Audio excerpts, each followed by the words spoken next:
ತಿರುಮಲದಲ್ಲಿ ವಾರ್ಷಿಕ ಬ್ರಹ್ಮೋತ್ಸವಕ್ಕಾಗಿ ಮಾಡಿರುವಂತಹ ವ್ಯವಸ್ಥೆಗಳ ಬಗ್ಗೆ ಟಿಟಿಡಿ ಹೆಚ್ಚುವರಿ ಇಒ ವೆಂಕಯ್ಯ ಚೌಧರಿ, ತಿರುಪತಿ ಜಿಲ್ಲಾ SP Shri L Subbarayudu, IPS TTD CV SO Shri Muralikrishna IPS ಅವರು ಸುದ್ದಿಗೋಷ್ಠಿ ನಡೆಸಿ ಮಾಹಿತಿ ಕೊಟ್ಟರು. ಈ ಸಂದರ್ಭದಲ್ಲಿ ಮಾತನಾಡಿದ ಜಿಲ್ಲಾ ಎಸ್ಪಿ, ಭಕ್ತರ ಸುರಕ್ಷತೆ ಮತ್ತು ಸೌಕರ್ಯಕ್ಕಾಗಿ ಸಮಗ್ರ ವ್ಯವಸ್ಥೆಗಳನ್ನು ಮಾಡಲಾಗ್ತಾ ಇದೆ ಅಂತ ಮಾಹಿತಿ ಕೊಟ್ಟರು. ಸಂಚಾರ ನಿಯಂತ್ರಣ, ಸರತಿ ಸಾಲಿನಲ್ಲಿ ಶಿಸ್ತು, ತುರ್ತು ವೈದ್ಯಕೀಯ ಸೌಲಭ್ಯಗಳು, ಕುಡಿಯುವ ನೀರು ಮತ್ತು ನೈರ್ಮಲ್ಯದಂತಹ ವಿಷಯಗಳ ಬಗ್ಗೆ ವಿಶೇಷವಾಗಿ ಗಮನ ಹರಿಸಲಾಗಿದೆ ಅಂತ ತಿಳಿಸಿದರು. ಇನ್ನು ಹೆಚ್ಚುವರಿ ಪೊಲೀಸ್ ಸಿಬ್ಬಂದಿ ನಿಯೋಜನೆ ಮಾಡಲಾಗುತ್ತೆ. ಸಿಸಿಟಿವಿ ಕ್ಯಾಮೆರಾಗಳ ಮೂಲಕ ಕಣ್ಗಾವಲು ಇಡಲಾಗುತ್ತೆ.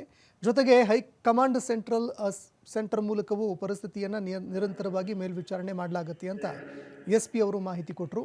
ಭಕ್ತರಿಗೆ ಯಾವುದೇ ತೊಂದರೆಗಳು ಎದುರಾಗದಂತೆ ಪೊಲೀಸರು ಟಿಟಿಡಿ ಮತ್ತು ಇತರ ಇಲಾಖೆಗಳೊಂದಿಗೆ ಸಮನ್ವಯದಿಂದ ಕೆಲಸ ಮಾಡ್ತಾರೆ ಅಂತ ಸ್ಪಷ್ಟಪಡಿಸಿದ್ದಾರೆ. ಬ್ರಹ್ಮೋತ್ಸವದ ಕರ್ತವ್ಯಗಳಲ್ಲಿ 1500 ಜಾಗೃತ ಸಿಬ್ಬಂದಿಗಳು ಭಾಗವಹಿಸ್ತಾ ಇದ್ದಾರೆ ಅಂತ TTD CV SO Shri Muralikrishna IPS ತಿಳಿಸಿದ್ದಾರೆ. वेंकटेश्वर भक्ति चैनल ने तैयार किया.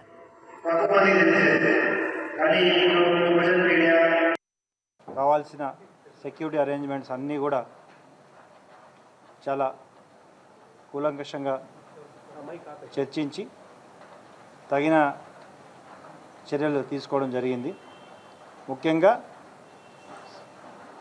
ఇంతకు ముందు జరిగిన లాస్ట్ ఇయర్ జరిగిన బ్రహ్మోత్సవాలని అక్కడ కొన్ని ఇబ్బందుల్ని గుర్తించి వాటిని కూడా రెక్టిఫై చేస్తూ ఇంకా మంచి బ్రహ్మోత్సవాలు చేయడానికి కావాల్సిన అన్ని ఫెసిలిటీస్ని టీటీడీ మరియు విజిలెన్స్ వారి విభాగాలతో కోఆర్డినేట్ చేసుకుంటూ పోలీస్ పరంగా అన్ని చర్యలు తీసుకోవడం జరుగుతుంది.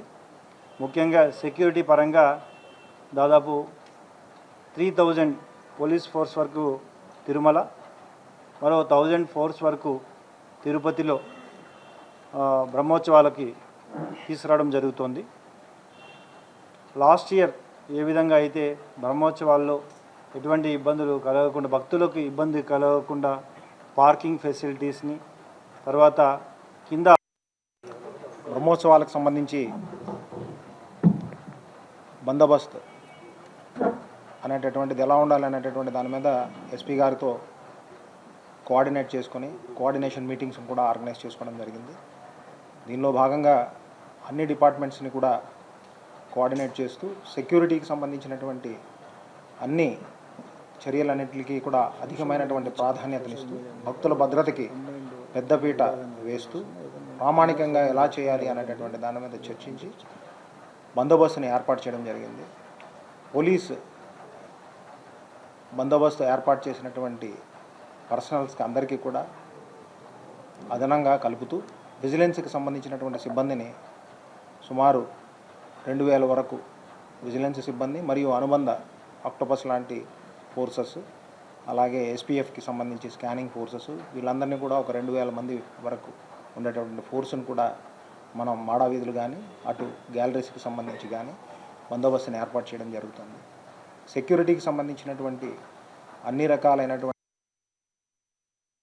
ఎవరిని ఎక్కడ మ్యాన్ చేయాలి, ఎక్కడ ఎంట్రీ గేట్స్, ఎక్కడ ఎగ్జిట్ గేట్స్, క్రౌడ్ మానిటరింగ్ ఎలా చేసుకోవాలి, అదే మీరు ఇందాక అడిగారు. క్రౌడ్ ఎక్కువగా ఉంటే వెళ్ళి డైవర్ట్ చేసుకోవాలి, తక్కువగా ఉన్నప్పుడు ఎలా చేయాలి, ఎక్కడ ఖాళీ ప్లేసెస్లో ఎక్కడ మనం స్క్రీన్స్ పెట్టవచ్చు. బేసికల్గా మీటింగ్ క్రౌడ్ పాయింట్ ఆఫ్ వ్యూలో జరిగింది. క్రౌడ్ మేనేజ్మెంటు, లేకపోతే ఫ్లో ఆఫ్ ఇన్ఫర్మేషన్ ఎలా ఉండాలి, డైనమిక్గా ఎలా ఇన్ఫర్మేషన్ ఒకరి నుంచి ఇంకొకరికి ఎలా వెళ్ళాలి, ఇన్ కేస్ ఆఫ్ ఎమర్జెన్సీలో ఎలా రియాక్ట్ కావాలి, ఇది బేసికల్గా పోలీస్ పాయింట్ ఆఫ్ వ్యూలో, సెక్యూరిటీ పాయింట్ ఆఫ్ వ్యూలో చేశారు. దాంట్లో టీటీడీ వాళ్ళు కూడా మనకి కొన్ని ప్లేసెస్లో టీటీడీ ఎంప్లాయీస్ కూడా ఉంటారు కాబట్టి ఆ ఎంట్రీ ఎగ్జిట్ పాయింట్స్లో వాళ్ళు ఎలా క్లోజ్గా ఒక టీమ్గా వర్క్ చేయాలి. టీమ్గా వర్క్ చేసేటప్పుడు ముగ్గురు కూడా కలిసి ఉండేటప్పుడు అది ఎలా ఎంట్రీ ఎగ్జిట్ పాయింట్స్ని మనం ముందరనే ఇంటిమేషన్ ఇచ్చిన వెహికల్స్ని ఎలా అలో చేయాలి, ఎలా ఎగ్జిట్ చేయాలి, ఇది బేసికల్గా సెక్యూరిటీ పాయింట్ ఆఫ్ వ్యూలో మీటింగ్ జరిగిందనమాట. బాగా జరిగింది. అందరికి కూడా పూర్తి స్థాయిలో అవగాహన ఉంది కాబట్టి రిమైనింగ్ మొత్తం ఓవరాల్గా టీటీడీ లేకపోతే మన ఫెసిలిటీస్ ఎక్స్టెండ్ చేయటం కానీ, దాన్ని మళ్ళీ అన్ని విభాగాల్లో వాళ్ళు ఎలా చేసేది ఇప్పటికే చాలాసార్లు రివ్యూ చేయడం జరిగింది.